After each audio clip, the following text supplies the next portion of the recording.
हम पढ़ रहे थे भारतीय संविधान की विशेषताएं। हमने 3 विशेषताएं पढ़ ली थी। चौथी विशेषता है मौलिक अधिकार। मौलिक अधिकारों वाला खंड भारतीय संविधान की अंतरात्मा भी कहलाता है। मौलिक अधिकार वाला जो खंड है वो क्या कहलाता है? भारतीय संविधान की अंतरात्मा। औपनिवेशिक शासन ने राष्ट्रवादियों के दिमाग में राज्य के प्रति संदेह का भाव पैदा कर दिया था। तो औपनिवेशिक शासन मतलब जब अंग्रेजों का शासन था तो उसने राष्ट्रवादियों के दिमाग में क्या करा? राज्य के प्रति संदेह का भाव पैदा कर दिया। इसलिए राष्ट्रवादी चाहते थे कि स्वतंत्र भारत में राज्य की सत्ता के दुरुपयोग से बचने के लिए कुछ लिखित अधिकार होने चाहिए। तो अब जो संदेह आ गया था तो जो राष्ट्रवादी चाहते थे कि जब हमारा देश आज़ाद हो तो उसका कोई दुरुपयोग नहीं करे, तो उसके लिए कुछ लिखित अधिकार होने चाहिए। लिहाजा मौलिक अधिकार देश के सभी नागरिकों को राज्य की सत्ता के मनमाने और निरंकुश इस्तेमाल से बचाते हैं। इस तरह संविधान राज्य और अन्य व्यक्तियों के समक्ष व्यक्तियों के अधिकारों की रक्षा करता है। विभिन्न अल्पसंख्यक समुदाय भी चाहते थे कि संविधान में ऐसे अधिकारों को शामिल किया जाए जो उनके समूह की रक्षा कर सके। फलस्वरूप बहुसंख्यकों से अल्पसंख्यकों के अधिकारों की रक्षा का आश्वासन भी संविधान में दिया गया। इन मौलिक अधिकारों के बारे में डॉक्टर अम्बेडकर ने कहा था कि इनका दोहरा उद्देश्य है। पहला, हर एक नागरिक ऐसी स्थिति में हो कि वह उन अधिकारों के लिए दावेदारी कर सके, और दूसरा, ये अधिकार हर उस सत्ता और संस्था के लिए बाध्यकारी हो जिसे कानून बनाने का अधिकार दिया गया हो। मौलिक अधिकारों के अलावा हमारे संविधान में एक खंड नीति निर्देशक तत्वों का भी है। संविधान सभा के सदस्यों ने एक खंड इसलिए जोड़ा था ताकि और ज़्यादा सामाजिक और आर्थिक सुधार लाए जा सके। वे चाहते थे कि स्वतंत्र भारतीय राज्य जनता की गरीबी दूर करने वाले कानून और नीतियाँ बनाते हुए इन सिद्धांतों को मार्गदर्शन के रूप में हमेशा अपने सामने रखें। ये मैंने आपको पहले वाली वीडियो में समझा दिया था। अब हम पढ़ेंगे भारतीय संविधान में उल्लेखित मौलिक अधिकारों में से कुछ अधिकार। पहला अधिकार है समानता का अधिकार। कानून की नज़र में सभी लोग समान हैं। इसका मतलब है कि सभी लोगों को देश का कानून बराबर सुरक्षा प्रदान करेगा। इस अधिकार में यह भी कहा गया है कि धर्म, जाति या लिंग के आधार पर किसी भी नागरिक के साथ भेदभाव नहीं किया जा सकता। खेल के मैदान, होटल, दुकान इत्यादि सार्वजनिक स्थानों पर भी सभी को बराबर पहुंच का अधिकार होगा। रोजगार के मामले में राज्य किसी के साथ भेदभाव नहीं कर सकता, लेकिन इसके कुछ अपवाद हैं जिनके बारे में इसी किताब में हम आगे पढ़ेंगे। छुआछूत की प्रथा का भी उन्मूलन कर दिया गया है। तो समानता का अधिकार क्या होगा? कानून की नज़र में सभी लोग समान हैं। इसका मतलब है सभी लोगों को देश का कानून बराबर सुरक्षा प्रदान करेगा। मतलब किसी से धर्म, जाति, लिंग के आधार पर किसी भी नागरिक से किसी प्रकार का भेदभाव नहीं किया जाएगा। खेल के मैदान, होटल, दुकान ये जो सार्वजनिक स्थान है यहाँ पे सभी को बराबर पहुँचने का अधिकार होगा। रोजगार के मामले में राज्य किसी के साथ भेदभाव नहीं करेगा कि ऐसा नहीं कि उस वाली ये नौकरी ऊंचे वर्ग के लोगों को मिलेगी, ये नौकरी नीचे वर्ग के लोगों को मिलेगी, तो ऐसे कोई भेदभाव नहीं कर सकता। लेकिन इसके कुछ अपवाद हैं जो हम इसी किताब में आगे के लेसन में पढ़ेंगे। दूसरा अधिकार है स्वतंत्रता का अधिकार। इस अधिकार के अंतर्गत अभिव्यक्ति और भाषण की स्वतंत्रता, सभा संगठन बनाने की स्वतंत्रता, देश के किसी भी भाग में आने जाने और रहने तथा कोई भी व्यवसाय, पेशा या कारोबार करने का अधिकार शामिल है। अब स्वतंत्रता का अधिकार में क्या आएगा? इस अधिकार के अंतर्गत क्या आएगा? अभिव्यक्ति। मतलब अगर हमारे मन में कोई विचार आ रहे हैं तो हम उसको बोल सकते हैं, ये होता है अभिव्यक्ति। और भाषण की स्वतंत्रता मतलब भाषण देने की स्वतंत्रता, कोई भी सभा मतलब लोगों को इकट्ठा करके सभा करने की, अपना संगठन बनाने की स्वतंत्रता, ये सब स्वतंत्रता के अधिकार में आते हैं। तो देश के किसी भी भाग में आने जाने और रहने तथा कोई भी व्यवसाय, पेशा या कारोबार करने का अधिकार भी स्वतंत्रता के अधिकार में शामिल होता है। तीसरा है शोषण के विरुद्ध अधिकार। संविधान में कहा गया है कि मानव व्यापार, जबरिया श्रम और 14 वर्ष से कम उम्र के बच्चों को मजदूरी पर रखना अपराध है। अब शोषण क्या होता है?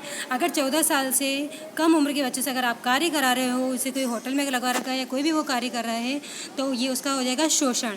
तो संविधान में कहा गया है कि मानव व्यापार मतलब मानव को बेचना, इधर उधर मतलब ज़बरदस्ती उससे कार्य करवाना, जबरी श्रम ज़बरदस्ती उससे कार्य कराना, और 14 वर्ष से कम उम्र के बच्चों को मजदूरी पर रखना, ये एक अपराध माना जाएगा। मतलब अगर 14 वर्ष से कम उम्र के बच्चे से आप कार्य करा रहे हो तो वो शोषण के विरुद्ध अधिकार में आएगा। अगला है धार्मिक स्वतंत्रता का अधिकार। सभी नागरिकों को पूरी धार्मिक स्वतंत्रता दी गई है। प्रत्येक व्यक्ति को अपनी इच्छा का धर्म अपनाने, उसका प्रचार प्रसार करने का अधिकार है। अब आप भी देखते हो, आपको किसी भी मंदिर में जाने के लिए कोई टोक नहीं सकता। तो सभी व्यक्तियों को पूरी धार्मिक स्वतंत्रता प्रदान की गई है। प्रत्येक व्यक्ति अपनी इच्छा के अनुसार कोई भी धर्म अपना सकता है, किसी भी भगवान की पूजा कर सकता है, किसी भी मंदिर में जा सकता है। ये होता है धार्मिक स्वतंत्रता का अधिकार। पांचवा है सांस्कृतिक और शैक्षणिक अधिकार। संविधान में कहा गया है कि धार्मिक या भाषाई सभी अल्पसंख्यक समुदाय अपनी संस्कृति की रक्षा और विकास के लिए अपने अपने शैक्षणिक संस्थान खोल सकते हैं। सांस्कृतिक और शैक्षणिक अधिकार में क्या आएगा? संविधान में कहा गया है कि धार्मिक या भाषाई मतलब या धर्म या भाषाई सभी अल्पसंख्यक समुदाय, मतलब ऐसे समाज जिनकी संख्या कम है, जैसे जैन, ईसाई, सिख, पारसी, ये जो है इनकी संख्या बहुत कम है। जनसंख्या में अगर गिनती करते हैं तो इनकी संख्या बहुत कम है। तो ये अपने धर्म के अनुसार, कोई भी धार्मिक या भाषा के अनुसार कोई विद्यालय खोल सकते हैं, अपनी संस्कृति की रक्षा और विकास के लिए अपने अपने शैक्षणिक संस्थान खोल सकते हैं। छठा है संवैधानिक उपचार का अधिकार। यदि किसी नागरिक को लगता है कि राज्य द्वारा उसके किसी मौलिक अधिकार का उल्लंघन हुआ है तो इस अधिकार का सहारा लेकर वो अदालत में जा सकता है। अब संवैधानिक उपचार का अधिकार में क्या आएगा? अगर कोई नागरिक को लगता है कि राज्य द्वारा उसके किसी मौलिक अधिकार, अब ये 6 अधिकार दे रखे हैं अपन को, तो ऊपर आपने जो अधिकार पढ़े, अगर उनका मतलब उसको धर्म करने का अधिकार नहीं दे रहा हो, या संस्कृति और शैक्षणिक अधिकार नहीं मिल रहा हो, समानता का अधिकार नहीं मिल रहा हो, स्वतंत्रता का अधिकार नहीं मिल रहा हो, इनमें से अगर किसी अधिकार का उल्लंघन हो रहा है तो इस अधिकार का, कौन से अधिकार का? संवैधानिक उपचार के अधिकार का वो सहारा लेकर अदालत में जा सकता है। तो ये आपके 6 मौलिक अधिकार थे। अब इस मौलिक अधिकारों से संबंधित कुछ प्रश्न हैं। यदि 13 साल का एक बच्चा कालीन के कारखाने में मजदूरी करता है तो उसके कौन से मौलिक अधिकार का उल्लंघन होगा? बताओ कौन सा हो जाएगा? शोषण के विरुद्ध अधिकार, क्योंकि 14 वर्ष से कम उम्र के बच्चों को मजदूरी पर रखना ही नहीं होता। तो अब यहाँ 13 वर्ष आया, तो इसका आंसर क्या हो जाएगा? शोषण के विरुद्ध अधिकार। अगला प्रश्न है, यदि किसी राज्य का कोई नेता दूसरे राज्य के लोगों को अपने राज्य में काम करने से रोकता है, तो देखो अब काम करने या घूमने की स्वतंत्रता आया था ना, ये ये स्वतंत्रता का अधिकार, बाग में आने जाने, रहने और कोई भी व्यवसाय, पेशा या कारोबार करने का अधिकार शामिल है। तो कौन सा अधिकार आ जाएगा यहाँ पे? स्वतंत्रता के अधिकार का उल्लंघन हो रहा है। तीसरा है, यदि किसी जन समूह को राजस्थान में तेलुगु माध्यम का स्कूल खोलने की अनुमति नहीं दी जाती तो कौन से अधिकार का होगा? सांस्कृतिक और शैक्षणिक अधिकार, ये है ना, कि अपनी रक्षा के लिए अपने शैक्षणिक संस्थान खोल सकता है। तो पहले वाले में तो क्या आ जाएगा? शोषण के विरुद्ध अधिकार।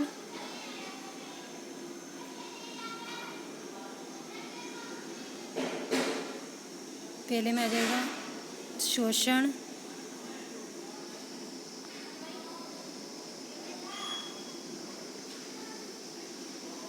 दूसरे में यदि तेरा राज्य को कोई दूसरा नेता राज्य में, तो ये स्वतंत्रता।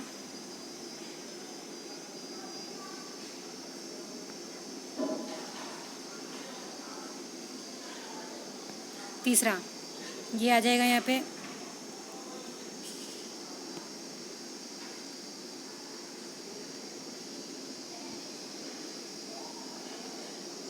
तीसरा है, यदि किसी जनसमूह को राजस्थान में तेलुगु माध्यम का स्कूल खोलने की अनुमति नहीं दी जाती है तो कौन सा आ जाएगा? सांस्कृतिक और शैक्षणिक अधिकार।